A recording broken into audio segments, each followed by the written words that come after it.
ভারতীয় ক্রিকেটে যুগ যুগ ধরে এসেছেন কিংবদন্তি ওপেনাররা সুনীল গাভাস্কার, সচিন তেন্ডুলকর, বীরেন্দর সেহবাগ আর তারপর হিটম্যান রোহিত শর্মা। নামটাই যথেষ্ট। কিন্তু প্রশ্ন হল, রোহিত শর্মার পর কে কে হবেন ভারতীয় ক্রিকেটের পরবর্তী হিটম্যান? বিস্তারিত দেখুন প্রতিবেদনে। এই প্রশ্নের উত্তর কি তবে মিলতে শুরু করেছে? জল্পনা তুঙ্গে, আর সেই জল্পনার কেন্দ্রে রয়েছেন এক তরুণ তুর্কি, অভিষেক শর্মা। হ্যাঁ, সদ্য সমাপ্ত অস্ট্রেলিয়ার বিপক্ষে টি-20 সিরিজে অভিষেক শর্মার বিধ্বংসী ব্যাটিং দেখেছে ক্রিকেট বিশ্ব।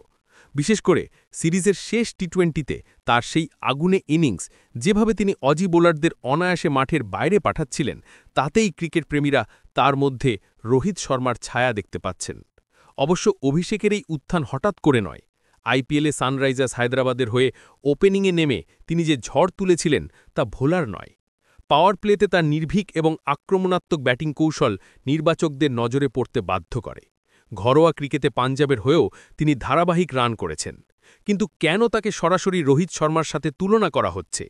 কারণটা স্পষ্ট। অভিষেকের ব্যাটিংয়েও রয়েছে হিটম্যানের সেই ক্লাসিক ঝলক।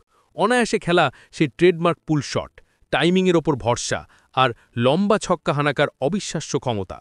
অভিষেকের বাঁহাতি ব্যাটিং স্টাইল ভিন্ন হলেও তার খেলার ধরন এবং বিপক্ষকে গুড়িয়ে দেওয়ার মানসিকতা অনেকটাই রোহিত শর্মার কথা মনে করিয়ে দেয়। রোহিত শর্মা একজন কিংবদন্তি, তার জায়গায় পৌঁছনো বা তার সাথে তুলনা করা হয়তো এখনই ঠিক নয়। কিন্তু অভিষেক শর্মার মধ্যে যে প্রতিভা, আগ্রাসন এবং বড় মঞ্চে পারফর্ম করার যে খিদে দেখা গেছে, তাতে ভারতীয় ভক্তরা স্বপ্ন দেখতেই পারেন।